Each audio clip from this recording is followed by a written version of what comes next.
Hello दोस्तों, कैसे हो आप सब लोग। स्वागत है आप सभी का अपने इस प्यारे से चैनल पर। और आज हम करेंगे मिरेकल सीरीज के 23वें दिन की शुरुआत। क्या है मिरेकल सीरीज? अगर कोई फर्स्ट टाइम मेरे से जुड़ रहे हैं तो ऑब्वियसली जानना चाहेगा। तो हम मिरेकल सीरीज के अंदर क्लास 12th की जो फिजिक्स है उसका एंटायर सिलेबस खत्म करने वाले हैं इन जस्ट 60 डेज। पिछले 22 दिनों में हमने पूरी सेकेंड बुक खत्म कर ली है और फर्स्ट बुक का फर्स्ट चैप्टर हम आज खत्म करने वाले हैं। आज उसका समापन समारोह है। आज हम कौन सा टॉपिक डिस्कस करेंगे? आज हम डिस्कस करेंगे सबसे पहले problems on flux and Gauss theorem.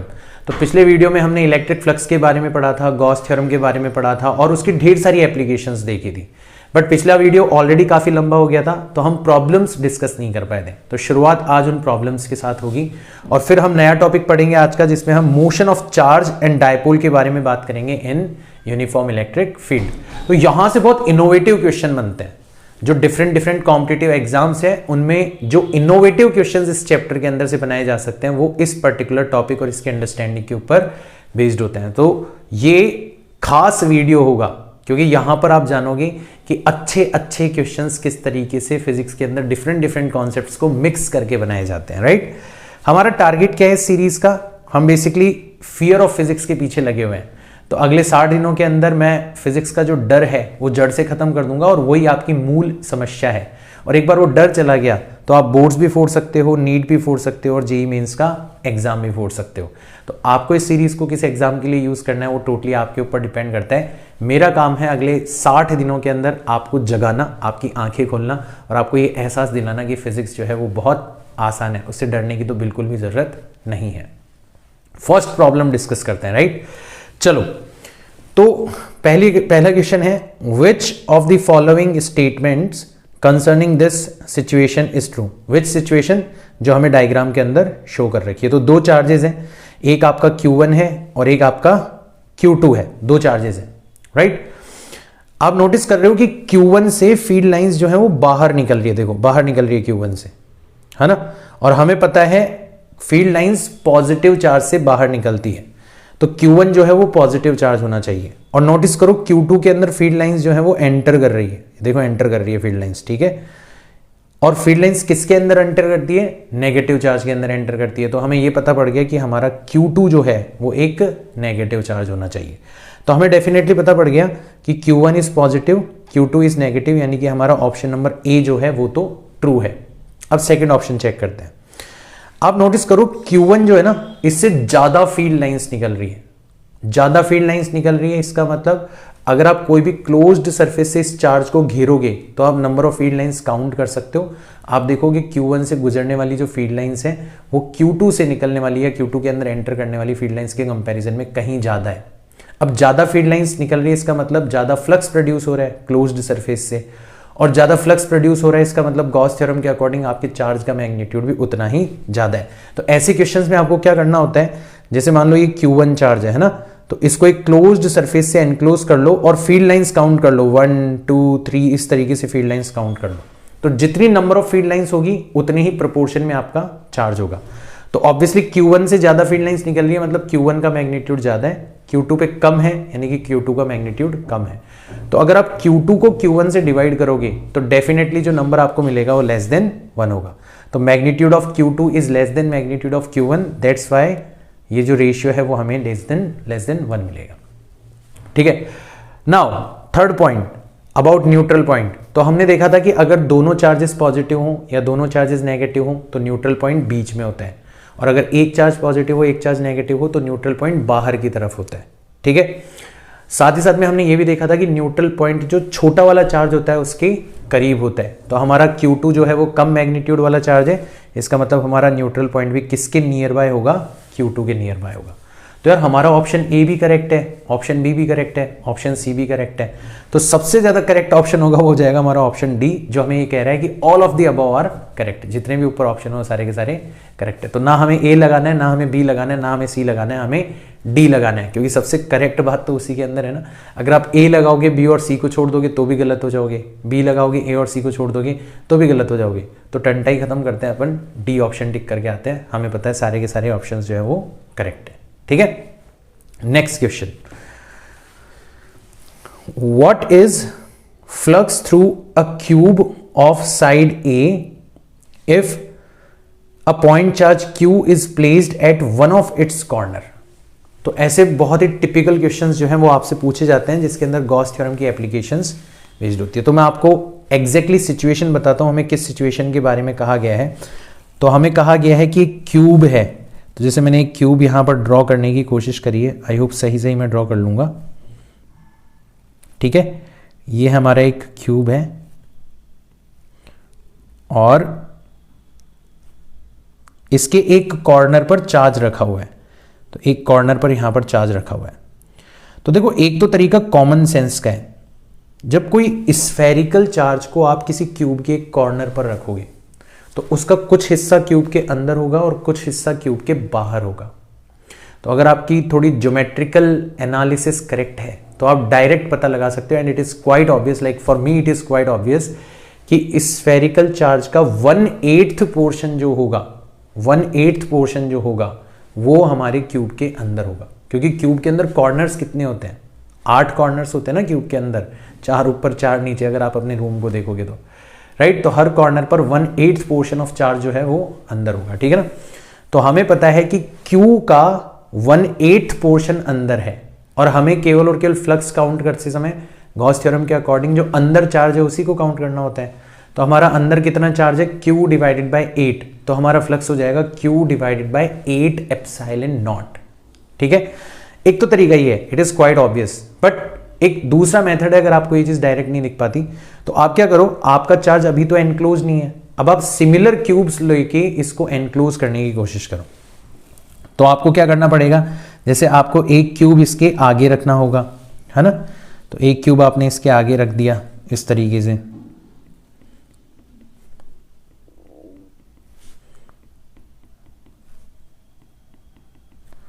ये क्यूब आपने इसके आगे रख दिया, ठीक है। अभी भी ये चार्ज जो है वो पूरा का पूरा एनक्लोज नहीं हो पाया। फिर एक क्यूब जो है इसके ऊपर रख दो, इस तरीके से यहां रख दो, और ये सारे के सारे सिमिलर क्यूब्स हैं। तो आई होप आपको डायग्राम से क्लियरली समझ आ रहा होगा। मैं कोशिश कर रहा हूं कि डायग्राम बिल्कुल प्रॉपर बनाया जाए, ठीक है। एक क्यूब हमने पीछे की तरफ रख दिया, ये क्यूब हमने पीछे की तरफ रख दिया, बट स्टिल हमारा चार्ज जो है वो एनक्लोज नहीं हो पाया है, स्टिल हमारा चार्ज जो है वो एनक्लोज नहीं हो पाया। अब ये जो 4 क्यूब्स है ना, सिमिलरली 4 क्यूब्स हमें इसके आगे भी एक दीवार बनानी पड़ेगी। तो मैं फटाफट बना देता हूं, जल्दी जल्दी समझ में आ जाएगा आपको। समझ ही गए होंगे, वैसे प्रोसेस तो आपको समझ में आ गई होगी।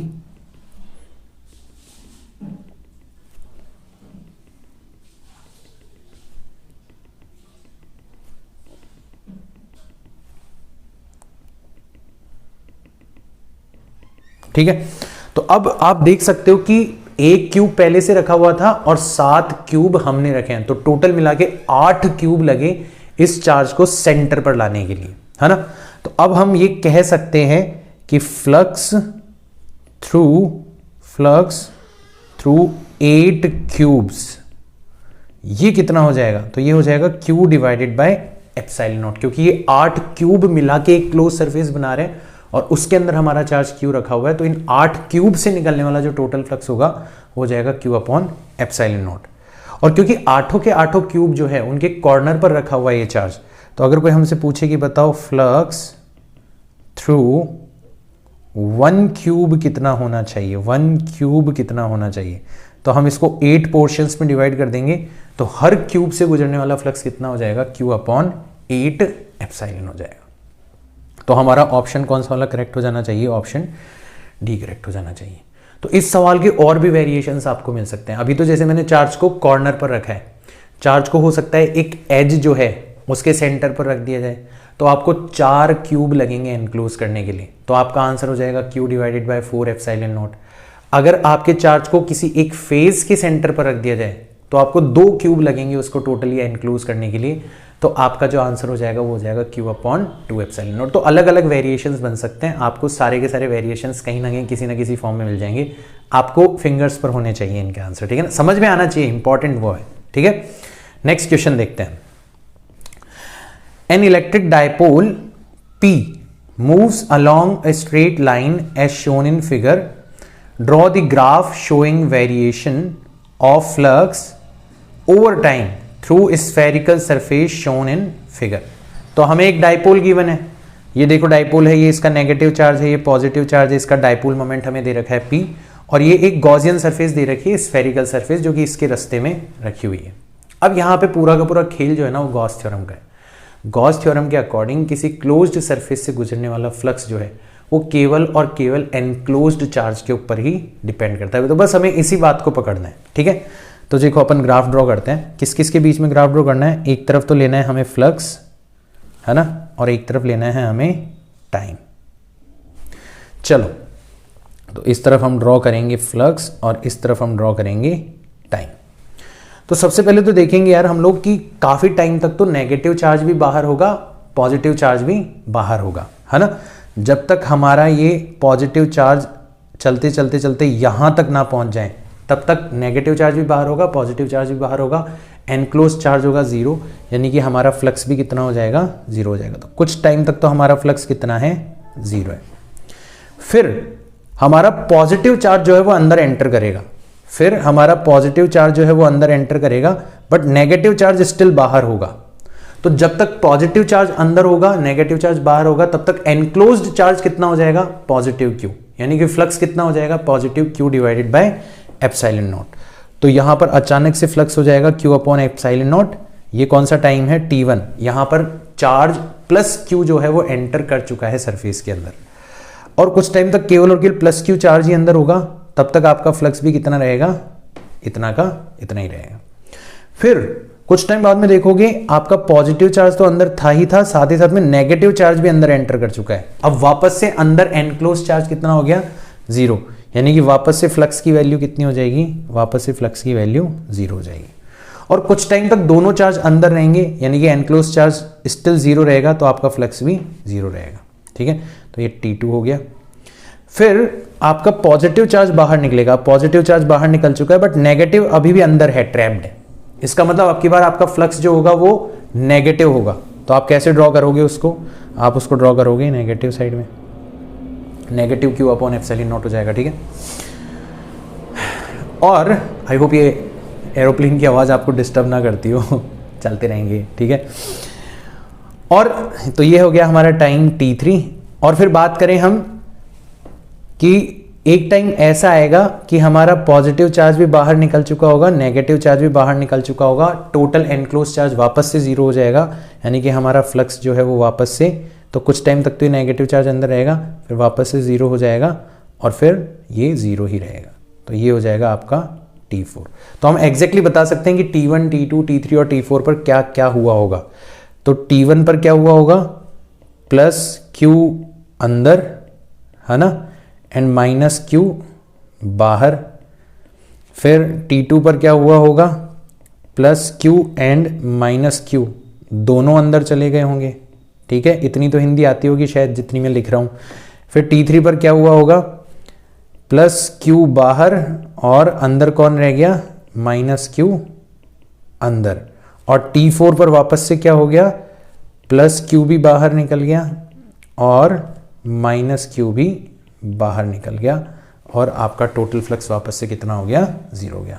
So it is very beautiful question, very easy but very beautiful question, क्योंकि जो आपकी अंडरस्टैंडिंग है उसको अलग तरीके से पूछा गया है, ग्राफ बनाने के लिए कहा गया है। नॉर्मली बच्चे क्या करते हैं, ग्राफ का नाम सुनते ही डर जाते हैं, पता नहीं क्यों डरते हैं इतना, मेरे को तो समझ भी नहीं आता, ठीक है। नेक्स्ट क्वेश्चन देखते हैं।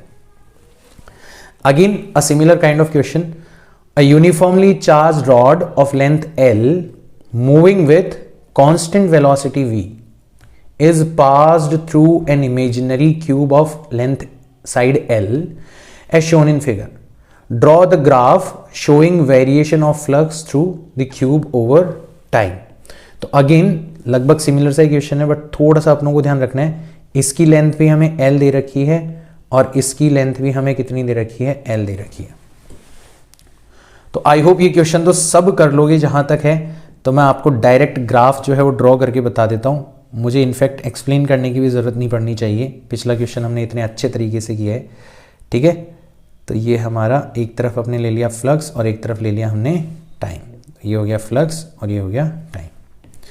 तो पहले तो पूरी की पूरी रॉड बाहर है, अब जैसे ही मोशन स्टार्ट होगी रॉड अंदर एंटर करना चालू करेगी।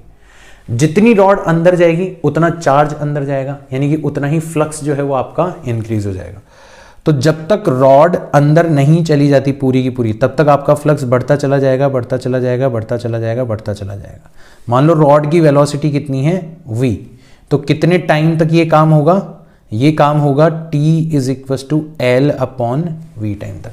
एल डिस्टेंस जब तक कवर ना कर जाए, जब तक पूरी की पूरी रॉड अंदर ना चले जाए, तब तक आपका फ्लक्स जो है वो इंक्रीज होता चला जाएगा।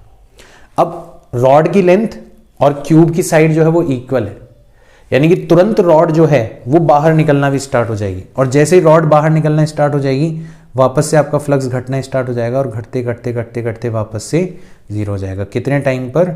2L अपॉन वी, इतने टाइम पर वो घटते घटते घटते घटते वापस से जीरो हो जाएगा। तो रॉड अंदर गई, फ्लक्स बढ़ा, रॉड बाहर निकली, फ्लक्स जीरो हो गया। अगर मान लो क्यूब की साइड जो है वो रॉड की लेंथ से लंबी होती, तो फिर कुछ टाइम तक रॉड अंदर ही रहती, मतलब रॉड एंटर करती, फ्लक्स बढ़ता, फिर अंदर ही रहती रॉड, यानी कि फ्लक्स थोड़ी सी देर के लिए कांस्टेंट हो जाता और फिर बाहर निकलना स्टार्ट होती, फिर आपका फ्लक्स जो है डिक्रीज होना स्टार्ट हो जाता। तो वैसा वेरिएशन भी आपको मिल सकता है। कॉन्सेप्ट समझ में आ गया तो यार आप तो तैयार रहो, किसी भी वेरिएशन के लिए तैयार रहो, है ना। वो फिर डिफिकल्ट टास्क नहीं होना चाहिए आप लोगों के लिए। नेक्स्ट क्वेश्चन करते हैं अपन। Next question,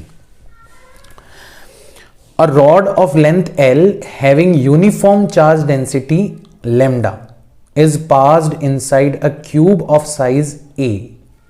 Find the maximum possible flux through cube. और हमें दे रखा है कि जो रॉड की लेंथ है वो 2A से ज्यादा है।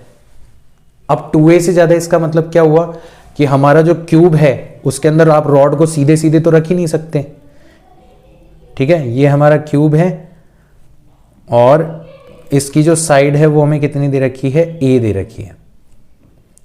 और आपकी जो रॉड की लेंथ है वो बता रखा है कि 2A से ज्यादा है,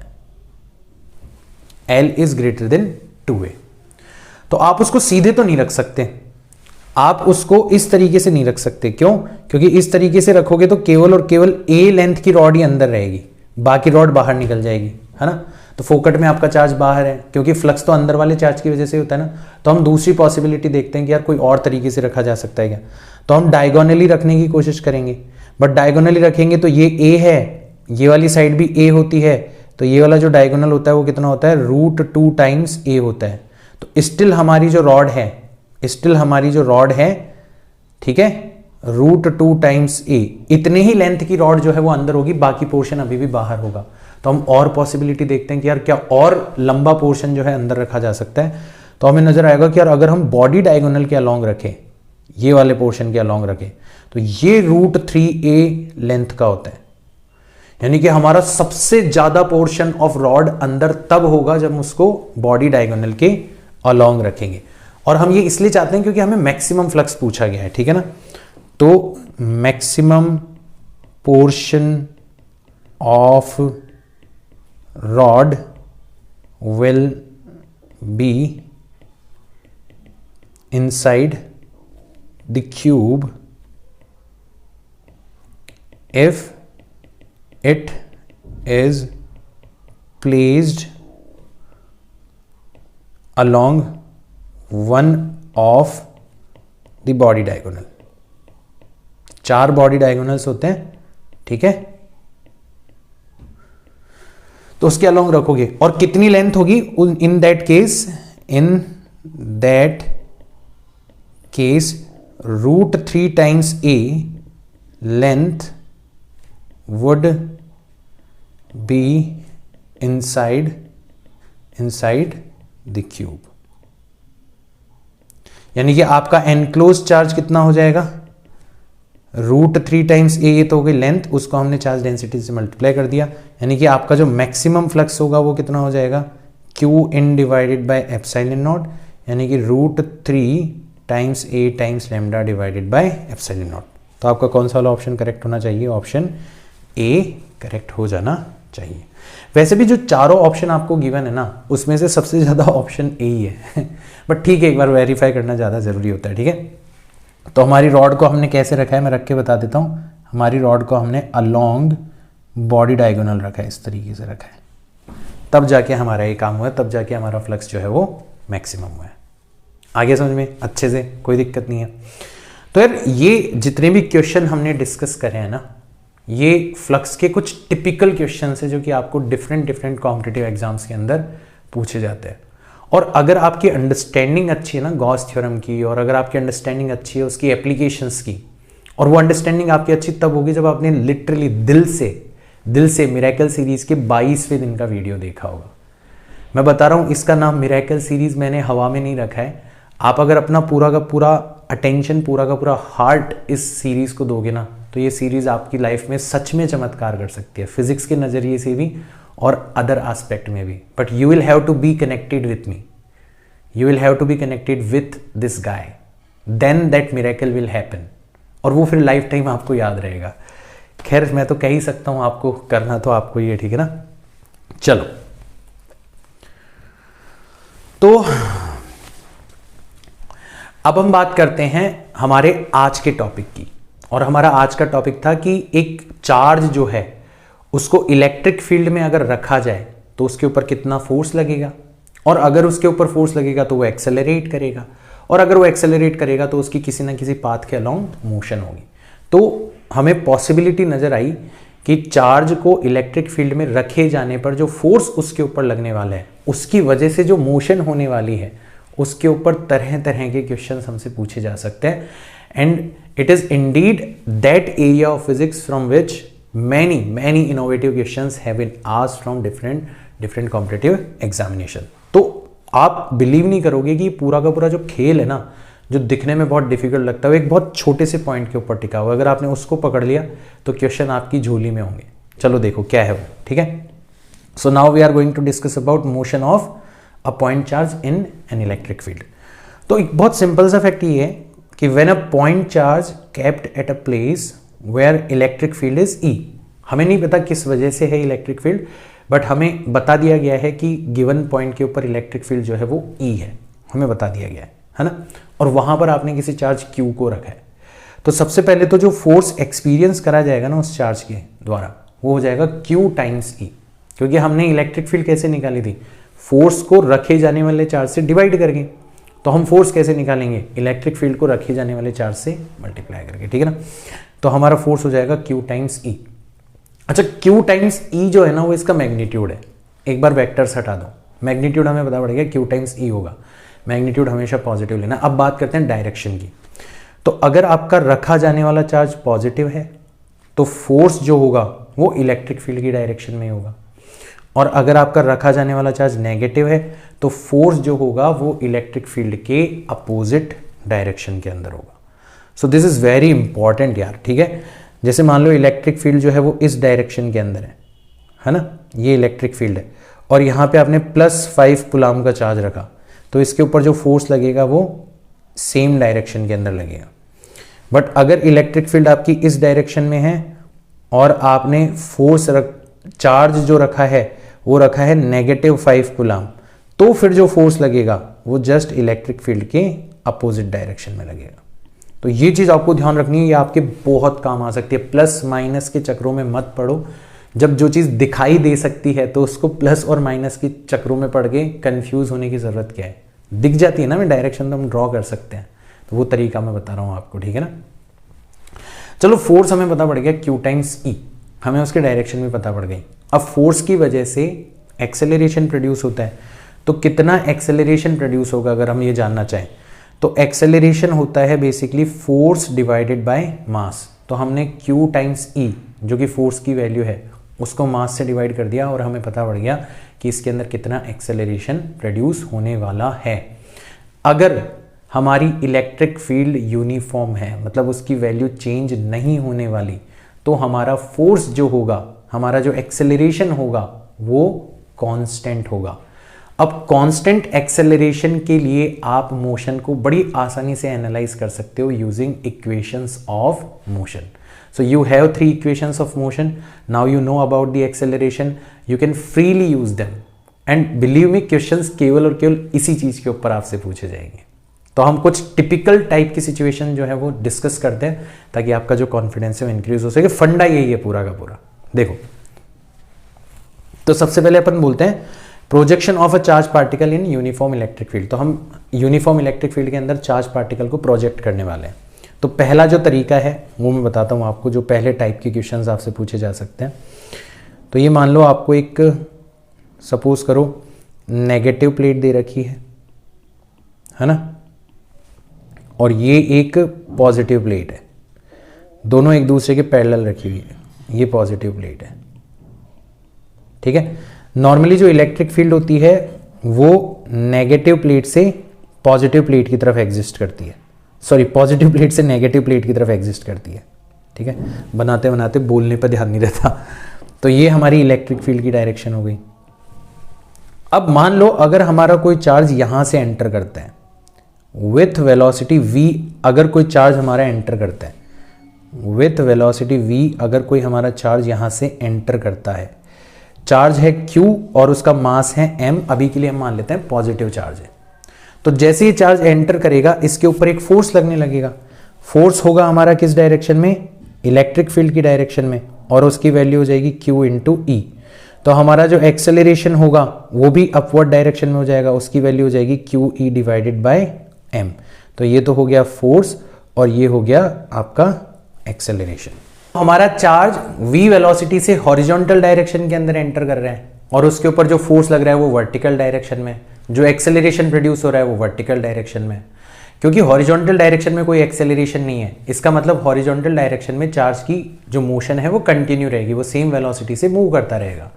बट वर्टिकल डायरेक्शन में भले ही शुरुआत में वेलोसिटी का कंपोनेंट जीरो हो, एक्सेलरेशन की वजह से वेलोसिटी का कंपोनेंट बढ़ेगा, डिस्प्लेसमेंट होगा वर्टिकल डायरेक्शन में, बट और ओवरऑल जब आप इन दोनों मोशन को मिलाओगे तो आपको पैराबोलिक पाथ के ऊपर चार्ज पार्टिकल मूव करता हुआ दिखाई देगा। तो उसका जो पाथ है वो कुछ इस तरीके का दिखाई देगा। वो हॉरिजॉन्टल डायरेक्शन में तो मूव करेगा ही करेगा, साथ ही साथ में वो वर्टिकल डायरेक्शन के अंदर भी मूव करेगा, ठीक है। तो मान लो यहां से लेके यहां तक ये जो पॉइंट है, ये जो लेंथ है ये L है, ये जो लेंथ है वो कितनी है, L है, और ये जो लेंथ है ये है y, ठीक है। L का मतलब है इलेक्ट्रिक फील्ड के परपेंडिकुलर डायरेक्शन के अंदर लेंथ, और y का मतलब है इलेक्ट्रिक फील्ड के अलोंग डिविएशन। तो हम दो अलग अलग पार्ट्स में डिवाइड कर लेते हैं मोशन को, राइट। तो हम दो अलग अलग पार्ट्स में डिवाइड करते हैं। सबसे पहले अपन बात करते हैं मोशन इन x डायरेक्शन, ठीक है। एक काम करें, इसको अपन x लिख देते हैं, l की जगह अपन इसको क्या लिख देते हैं, x लिख देते हैं, थोड़ा ज़्यादा यूनिफॉर्म सा बनेगा, ठीक है ना। तो x डायरेक्शन में अपन मोशन को स्टडी करते हैं। तो x डायरेक्शन में तो हमारी स्पीड कितनी है, स्पीड है हमारी v, और डिस्टेंस कितनी ट्रेवल करनी है, डिस्टेंस ट्रेवल करनी है x। तो टाइम कितना लगेगा, कोई एक्सेलरेशन नहीं है, तो छोटी क्लास वाला फॉर्मूला लगा सकते हो, speed is equal to distance divided by time. तो time is equal to distance divided by speed, यानी कि जो टाइम t होगा वो हो जाएगा x डिवाइडेड बाय v। ये तो हमें x डायरेक्शन की मोशन को एनालाइज करने से पता चल गया। अब अपन बात करते हैं motion in y direction. y direction की मोशन के हालचाल पूछते हैं क्या होंगे। अब y डायरेक्शन में एक्सेलरेशन प्रेजेंट है, बट y डायरेक्शन में जो इनिशियल वेलोसिटी थी वो जीरो थी, क्योंकि सारी की सारी वेलोसिटी हॉरिजॉन्टल डायरेक्शन में थी, है ना। जो हमारा डिस्प्लेसमेंट है वो कितना है, y है, ठीक है। टाइम जो है वो ऑलरेडी हम पता लगा चुके हैं कितना होगा, x अपॉन v होगा, और हमारा जो एक्सेलरेशन है वो हो जाएगा q times e divided by m। तो हम कौन सी इक्वेशन लगा सकते हैं यहाँ पर, सेकेंड इक्वेशन अप्लाई कर सकते हैं, s यानी कि y is equal to U T that is zero, half a मतलब हो जाएगा q into E divided by m into T square, यानी कि X square upon V square. X upon V का होल स्क्वायर करेंगे तो X square upon V square. तो अगर आपको x लेंथ दे रखी है तो आप आसानी से ये पता लगा सकते हो कि y डायरेक्शन मतलब इलेक्ट्रिक फील्ड के अलोंग डिविएशन कितना होगा। तो यहां पर ध्यान रखना, x जो है इट इज लेंथ परपेंडिकुलर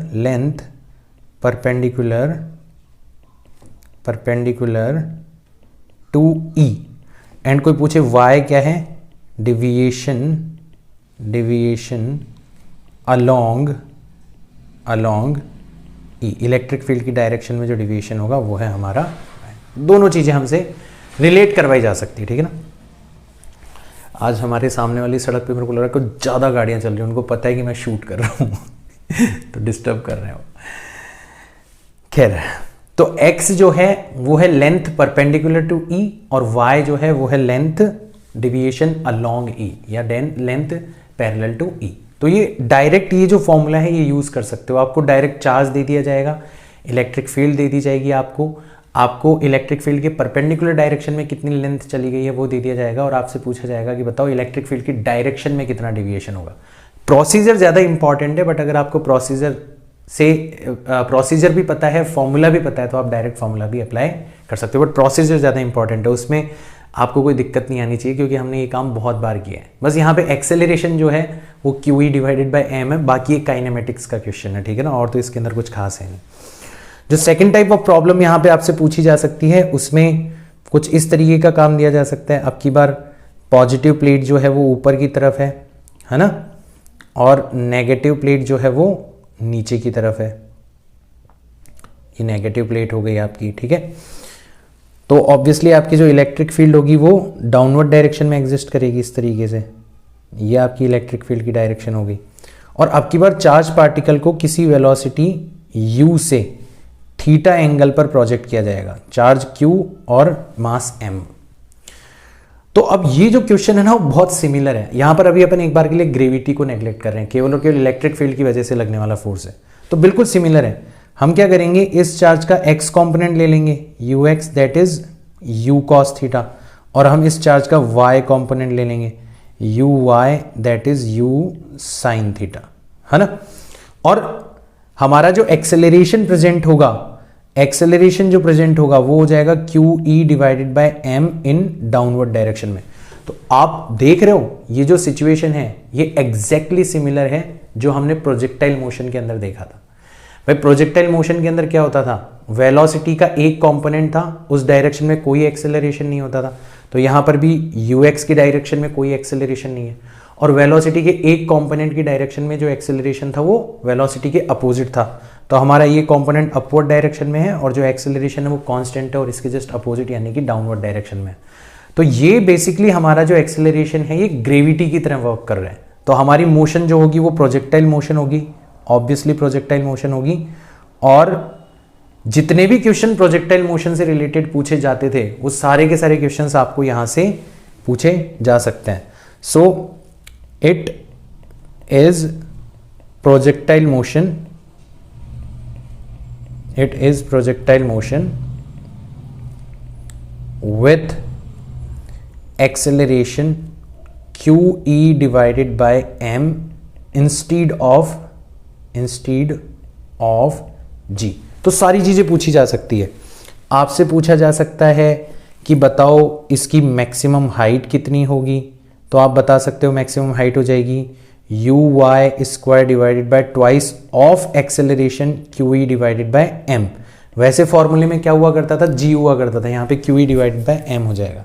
तो ये हो जाएगा m times u square sine square theta divided by twice of q into e। ये हो जाएगा, कर लोगे आराम से, ठीक है। तो हम हाइट निकालते थे, वहां पर फॉर्मूला होता था uy स्क्वायर अपॉन 2g। यहाँ पे फॉर्मूला हो जाएगा u स्क्वायर अपॉन 2, g की जगह अपन क्या रख देंगे, QE बाय m रख देंगे। तो m चला जाएगा ऊपर, uy स्क्वायर का मतलब हो जाएगा u square sine square theta divided by 2QE। हमसे टाइम पूछा जा सकता है यहाँ पर कि कितने टाइम बाद में वापस से आगे टकराएगा ये, तो वो हुआ करता था 2uy डिवाइडेड बाय g। तो यहाँ पर g की जगह हम क्या रख देंगे, QE डिवाइडेड बाय m रख देंगे। तो ये आ जाएगा twice of m times u sine theta divided by q into e। और कोई हमसे पूछे रेंज कितनी होगी, हॉरिजॉन्टल रेंज कितनी होगी, तो वो हुआ करती थी u square sine 2 theta upon g। g की जगह आ जाएगा QE डिवाइडेड बाय m। तो आपकी रेंज हो जाएगी m times u square sine 2 theta divided by QE। तो मैं जस्ट ये फॉर्मूलाज आपको याद नहीं करने, मैं जस्ट केवल एक एग्जांपल बता रहा हूँ कि ऐसे क्वेश्चंस भी पूछे जा सकते हैं। और आपको बस केवल और के लिए एहसास दिलाने की कोशिश कर रहा हूँ कि यहाँ पे जस्ट एक फैक्ट चेंज हो गया, हमारा फोर्स चेंज हो गया, है ना, Q E divided by M, acceleration change हो गया, बाकी सारे कंसेप्ट एज इट इज हम अप्लाई कर सकते हैं। प्रोजेक्टाइल मोशन के कंसेप्ट भी अप्लाई किए जा सकते हैं, लीनियर मोशन के कंसेप्ट भी अप्लाई किए जा सकते हैं, तो आपको इनसे डरने की जरूरत नहीं है। बस ये 2 चीजें मैंने इसीलिए करवाई है ना। बाकी प्रॉब्लम्स बहुत अलग अलग तरीके की भी इस पे पूछी जा सकती है। तो कुछ क्वेश्चंस कर लेते हैं अपन, ठीक है ना। जैसे पहला क्वेश्चन लेते हैं अपन, 2 particles having mass 9 grams and 6 grams carry equal charges and kept at distance 2 meters apart. What is the ratio of magnitudes of their acceleration? ठीक है, तो देखो यहां पर 2 चार्जेस हमें दे रखे हैं। एक Q चार्ज वाला है जिसका मास है 9 ग्राम्स, है ना। दूसरा जो है वो भी Q चार्ज वाला है बट उसका मास जो है वो दे रखा है हमें 6 ग्राम्स।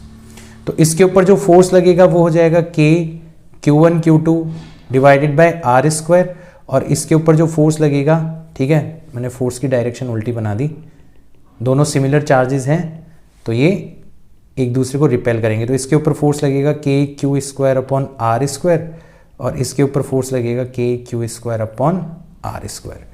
तो हमारा जो एक्सेलरेशन होता है वो होता है force that is K Q square divided by R square divided by mass.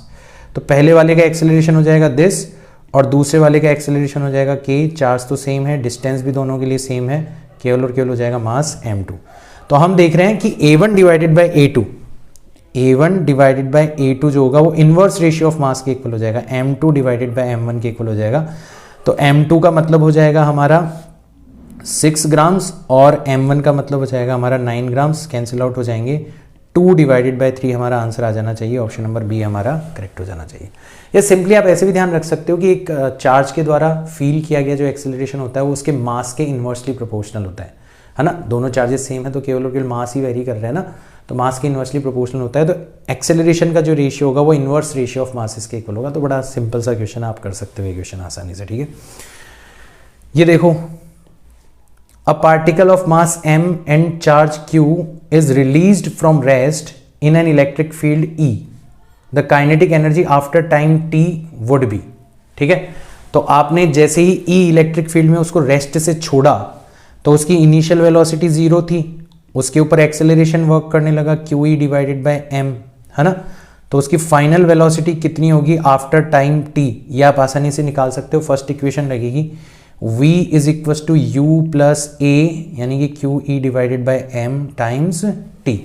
तो काइनेटिक एनर्जी कितनी होती है, काइनेटिक एनर्जी होती है हाफ m v स्क्वायर, यानी कि हाफ मास हो जाएगा m, v स्क्वायर मतलब q square e square t square divided by m square. m से m चला जाएगा तो यह आ जाएगा q square e square t square divided bye 2m, ठीक है।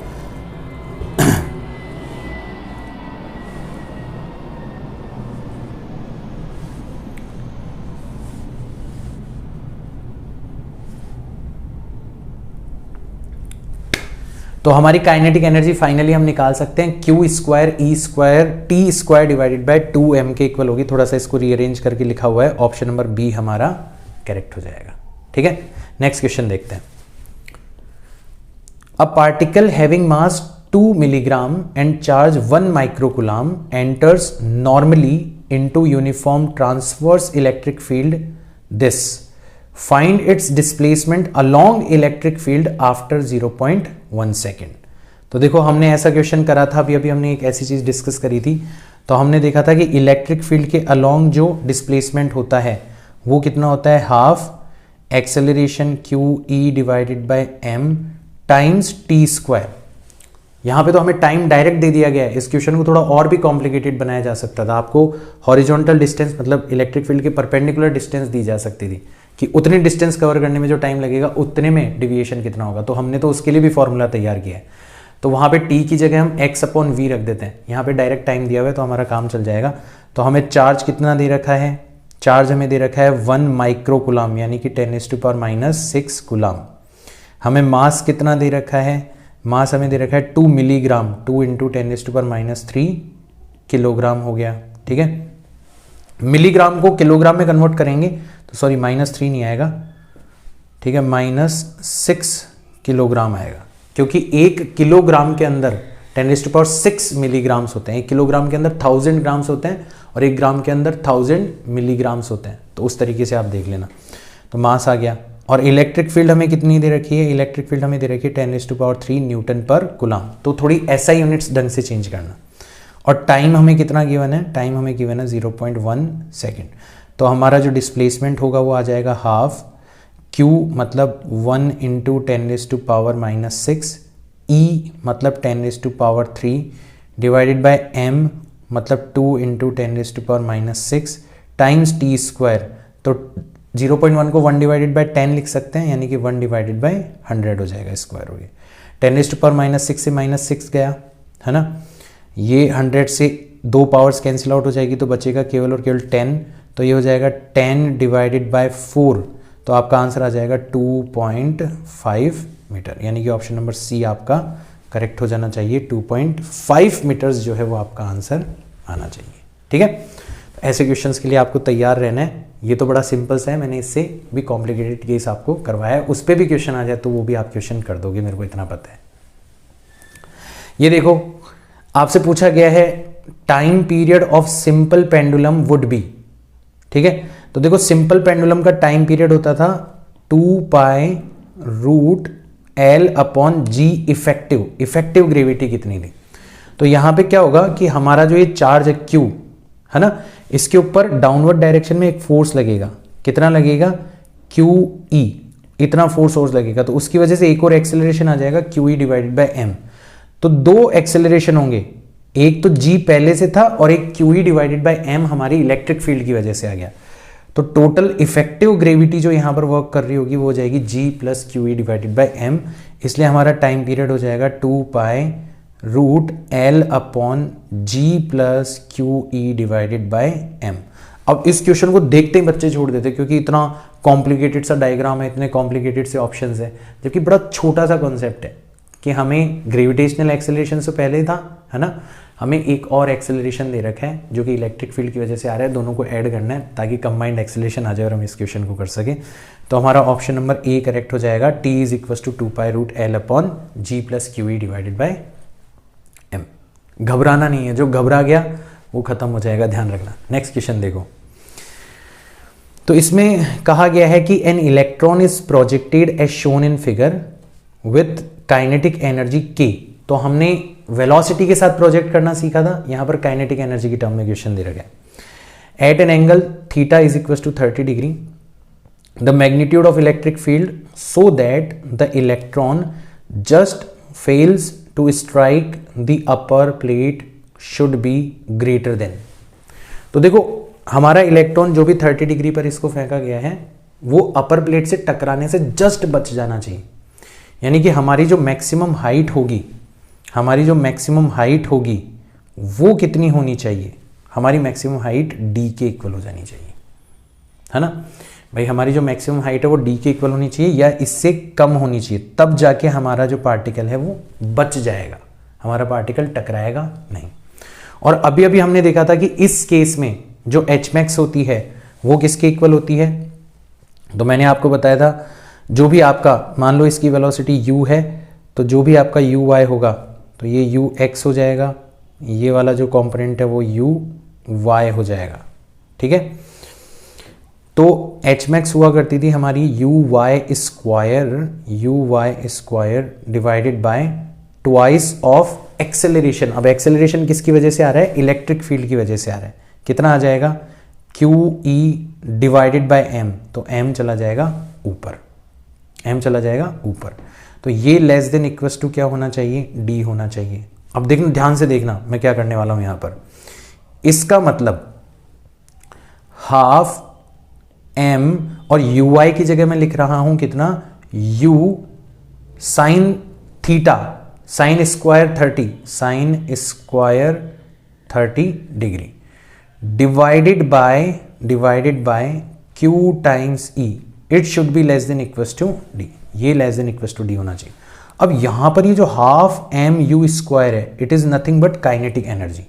तो ये हो जाएगा काइनेटिक एनर्जी, और साइन 30 की वैल्यू होती है 1/2, तो उसका स्क्वायर करोगे तो 1/4 हो जाएगा। तो divided by 4 times QE। It should be less than equals to D, तो ई को उधर ले जाते हैं, तो electric field should be greater than equals to K divided by 4 times Q times D. ये हमारा आंसर आ जाना चाहिए, K divided by 4 times Q times D, ये हमारा आंसर आ जाना चाहिए। ऑप्शन नंबर ए करेक्ट हो जाना चाहिए।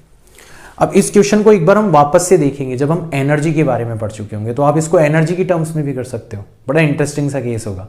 काइनेटिक एनर्जी मतलब एनर्जी कंजर्वेशन से भी कर सकते हो। जिसको थोड़ा सा भी पता है वो एक बार ट्राई करना और मुझे कमेंट्स के अंदर बताना कि आपने ट्राई किया और आपका एनर्जी के तरीके से भी सेम आंसर आएगा। मजा आएगा, आपको करना है ना, ठीक है। सो ये क्वेश्चन जो है वो थोड़ा सा अच्छा क्वेश्चन है। ऐसे क्वेश्चन वैसे आपके लिए तो अच्छा नहीं है, ठीक है ना, आपको तो सारी चीज़ें पता है, हमने ये केस जो है स्पेशली डिस्कस किया है, तो आपके लिए कोई नया काम नहीं होना चाहिए, ठीक है। तो ये हमारे चार्ज पार्टिकल की इलेक्ट्रिक फील्ड के अंदर जो मोशन है उसकी जो पॉसिबिलिटीज है उसके ऊपर मैंने कुछ क्वेश्चंस करवाए हैं। बहुत अलग अलग तरीके के क्वेश्चंस बन सकते हैं।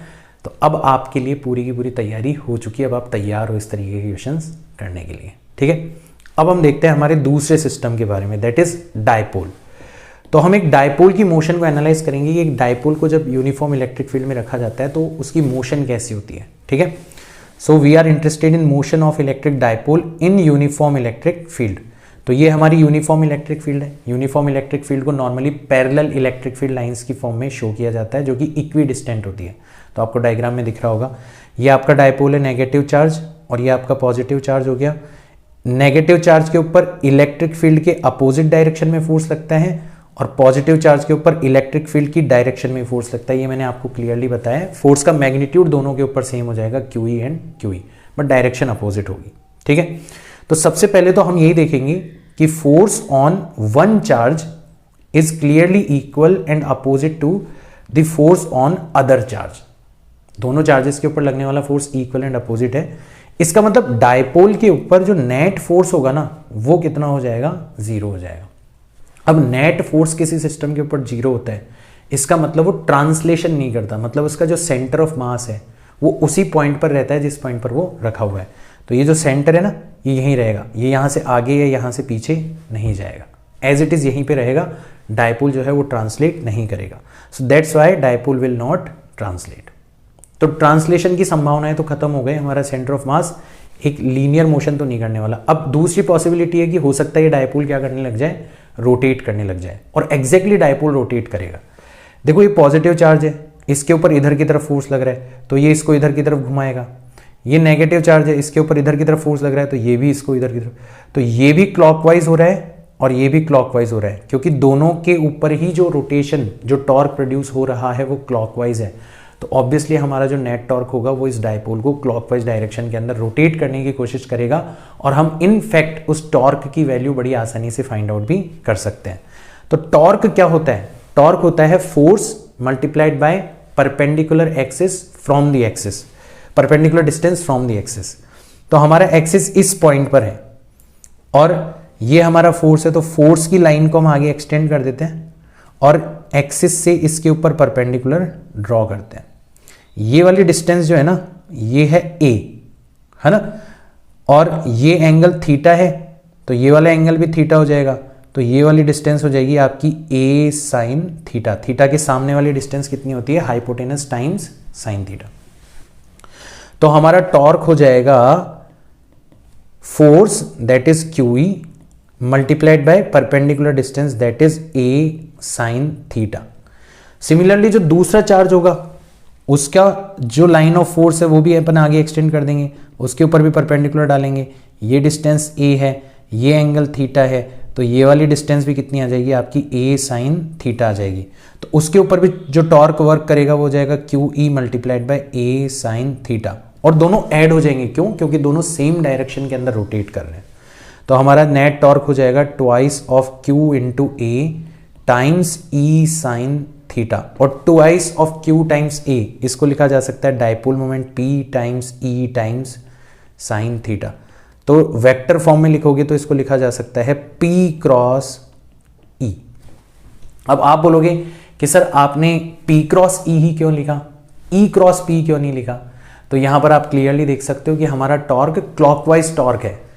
तो आप देखो P से E तक आने के लिए आप क्लॉकवाइज चलोगे या E से P तक जाने के लिए क्लॉकवाइज चलोगे? आपको तुरंत पता पड़ जाएगा कि मैंने क्यों P क्रॉस E लिखा है, क्योंकि क्रॉस प्रोडक्ट में ऑर्डर बहुत मैटर करता है। तो आपका क्वेश्चन जायज़ है कि सर आपने P क्रॉस E क्यों लिखा, E क्रॉस P क्यों नहीं लिखा, क्योंकि दोनों का ही मैग्नीट्यूड P साइन थीटा होगा। तो मैंने आंसर दिया है, आपका टॉर्क जो है वो क्लॉकवाइज है डायग्राम के अंदर। आप देखो कि P से E तक जाने के लिए क्लॉकवाइज चलना पड़ेगा या E से P तक जाने के लिए क्लॉकवाइज चलना पड़ेगा। जिसके लिए क्लॉकवाइज चलना पड़ेगा उसी ऑर्डर में आपको लिखना है। तो आप क्लियरली पता लगा सकते हो मैंने P क्रॉस E क्यों लिखा है। तो ये हमारा टॉर्क होगा।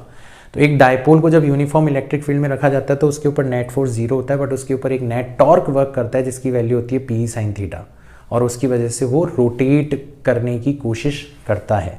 अब एग्जैक्ट मोशन कैसी होगी उसके बारे में थोड़ा सा बात कर लेते हैं, ठीक है।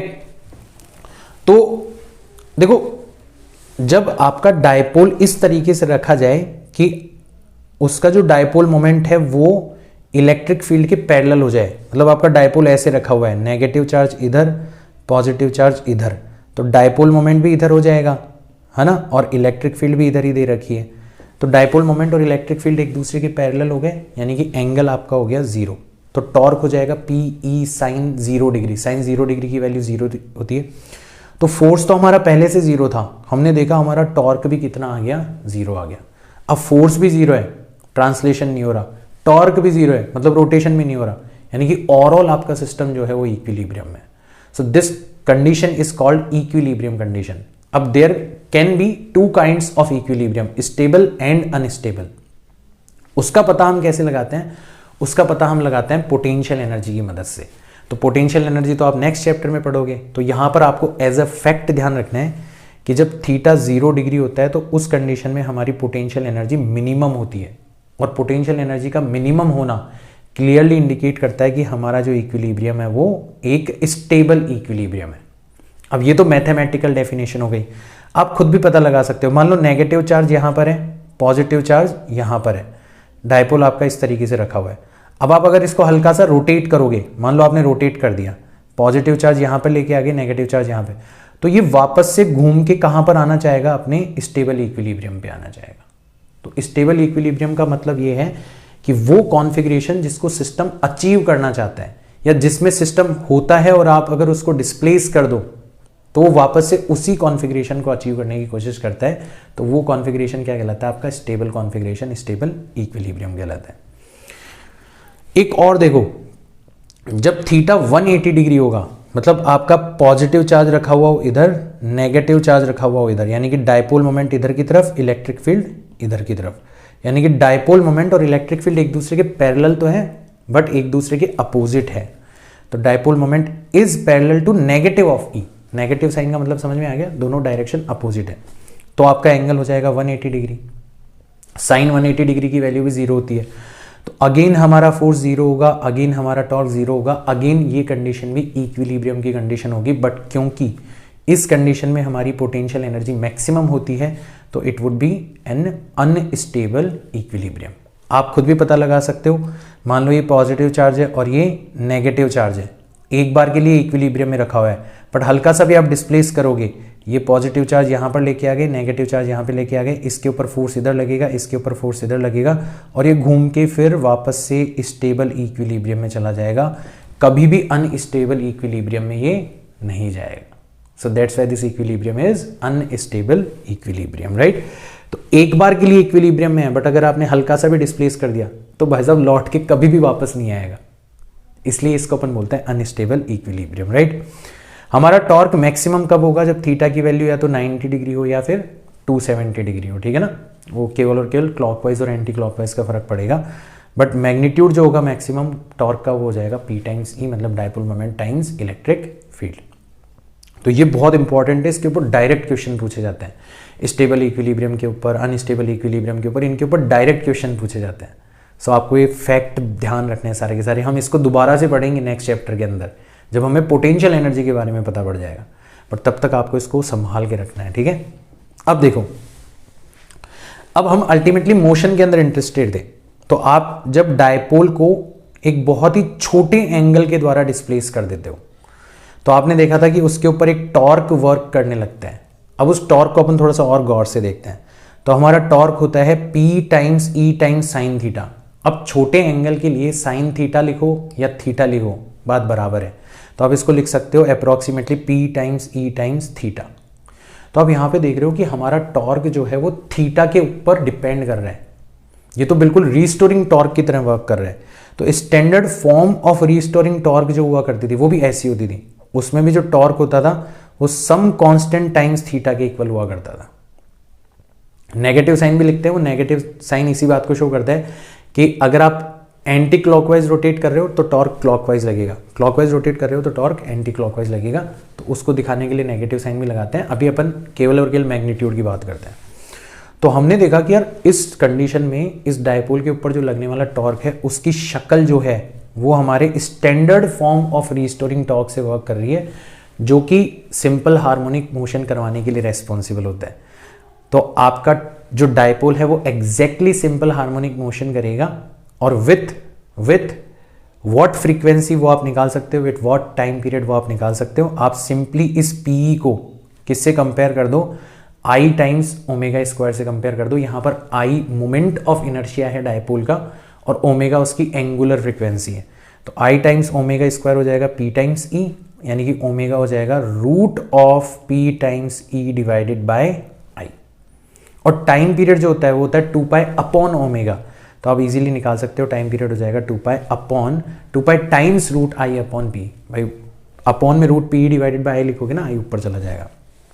तो यहाँ पर आई मोमेंट ऑफ इनर्शिया है, पी डायपोल मोमेंट है, ई आपकी फील्ड है। तो ये डायरेक्ट रिजल्ट पूछा जाता है, डायरेक्ट पूछा जाता है कि बताओ एक डायपोल को एक हल्के से एंगल से डिस्प्लेस करने पर वो किस प्रकार की मोशन करेगा। रोटेशन मत लिखना, सिंपल हार्मोनिक मोशन करेगा, ठीक है ना। कितना टाइम पीरियड होगा, 2 pi root I upon P. Direct भी आप ध्यान रख सकते हो, डायरेक्ट इसके ऊपर क्वेश्चंस पूछे जा सकते हैं, ठीक है। नाउ तो अब हमें पता पड़ गया कि यूनिफॉर्म इलेक्ट्रिक फील्ड में मोशन कैसी होगी। कोई ट्रांसलेशन नहीं होगा, हल्के से एंगल से डिस्प्लेस कर दोगे तो रोटेट करेगा, और रोटेशन किस फॉर्म में होगा, सिंपल हार्मोनिक मोशन की फॉर्म में होगा। अगर मान लो नॉन यूनिफॉर्म इलेक्ट्रिक फील्ड में रख दो तो क्या होगा, तो नॉन यूनिफॉर्म इलेक्ट्रिक फील्ड के अंदर फोर्सेस जो हैं वो आपकी बार कैंसिल आउट नहीं होंगे। तो forces will be different on different charges and hence will not be cancelled out. यानी कि आपका नेट फोर्स जीरो नहीं होगा, यानी कि आपका सेंटर ऑफ मास जो है वो चैन से नहीं बैठेगा। इसका मतलब डायपोल ट्रांसलेट भी करेगा एज वेल एज रोटेट भी करेगा in non uniform electric field. Direct पूछ लिया जाता है, मैंने यहाँ पर इसलिए मेंशन कर दिया, ठीक है ना। क्वेश्चंस कैसे पूछे जा सकते हैं आपसे, तो देखो क्वेश्चंस कैसे पूछे जाएंगे। तो आपको कहा गया है 2 पार्टिकल्स है, each of mass m is attached to 2 ends of a massless rigid non conducting rod of length capital L। तो कुछ इस तरीके का सिस्टम हमें दे रखा है। तो ये हमारी रॉड है ना, और इस रॉड का मास आपको 0 दे रखा है। रॉड जो है वो कैसी है, मासलेस है, तो रॉड का कोई मोमेंट ऑफ इनर्शिया नहीं होगा। बट यहां पर आपने एक मास अटैच कर रखा है कैपिटल M, और यहां पर आपने एक मास अटैच कर रखा है कैपिटल M। तो इससे इसकी डिस्टेंस हो जाएगी L डिवाइडेड बाय 2, और इससे इसकी डिस्टेंस हो जाएगी L डिवाइडेड बाय 2। तो आपका टोटल मोमेंट ऑफ इनर्शिया हो जाएगा, मोमेंट ऑफ इनर्शिया होता है मास टाइम्स डिस्टेंस स्क्वायर। तो m times L by 2 whole square, m times L by 2 whole square, मतलब m L square divided by 4 plus m L square divided by 4, यानी कि m L square divided by 2। ये हमारा moment of inertia हो जाएगा। अब ये जो दोनों मासेस है ना, इनके ऊपर चार्ज भी है, एक के ऊपर पॉजिटिव एक के ऊपर नेगेटिव, यानी कि डायपोल बना रहे हैं। This arrangement is held in region of electric field E such that the rod makes a very small angle. बहुत छोटे एंगल पर आप अगर डायपोल को रखोगे तो वो सिंपल हार्मोनिक मोशन करेगा। तो उसका टाइम पीरियड कितना होगा, तो टाइम पीरियड अभी अभी हमने देखा था 2 pi root I upon P times E होना चाहिए। तो देखो 2 पाई आई हमने ऑलरेडी निकाल लिया, M L square divided by 2 है।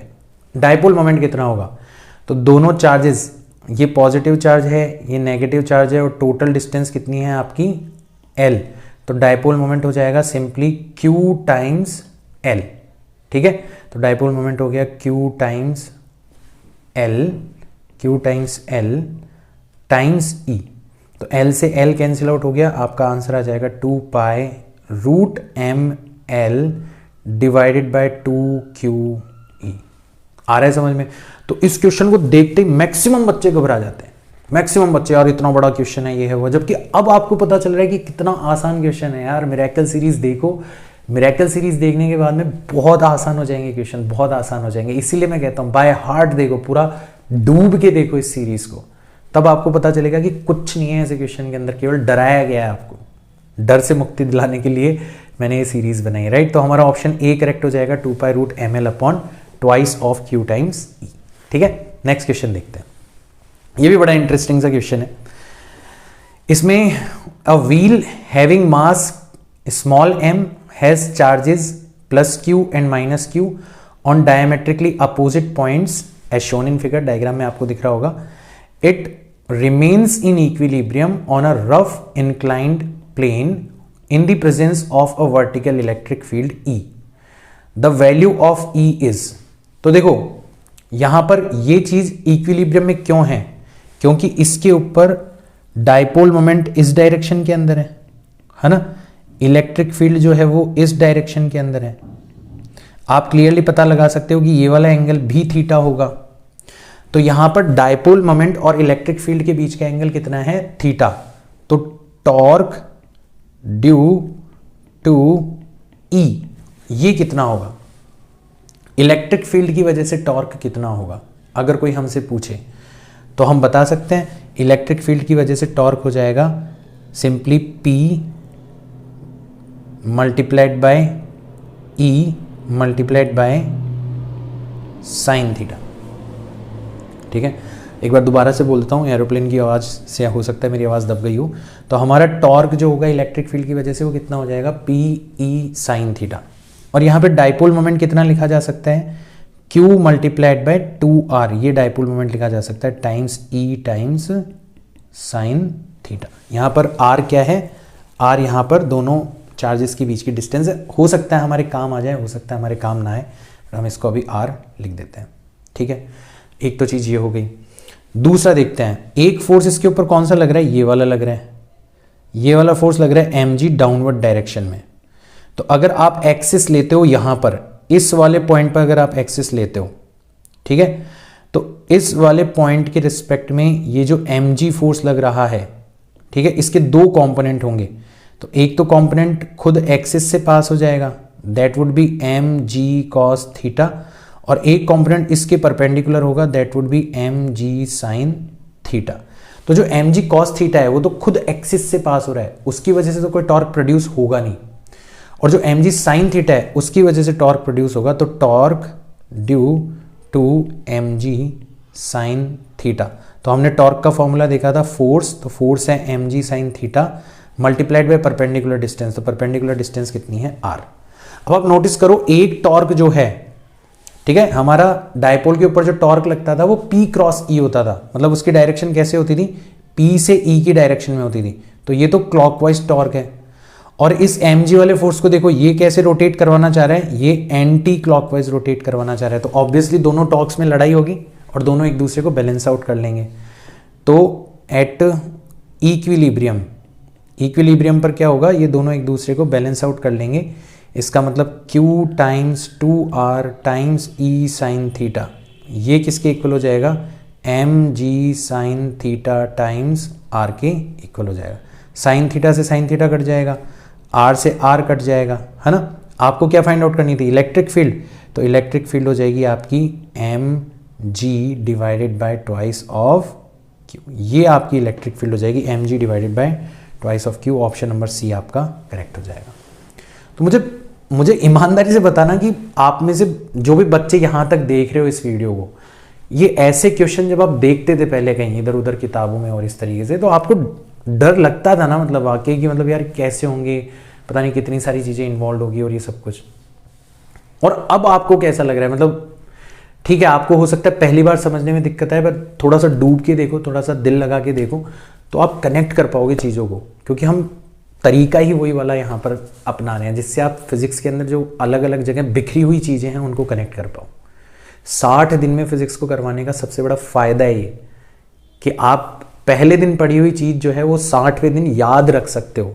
दिमाग की इतनी कैपेसिटी तो होती है। और नॉर्मली आप क्या करते हो? साल 2 साल लगा देते हो पूरे के पूरे सिलेबस को करने में, तो ऑब्वियसली आप कनेक्ट नहीं कर पाते। So this is it for today's lecture. I hope आपको अच्छा लगा होगा आज का वीडियो। ठीक है, मैं मिलता हूँ मिरेकल सीरीज के नेक्स्ट वीडियो के अंदर। तब तक के लिए बाय।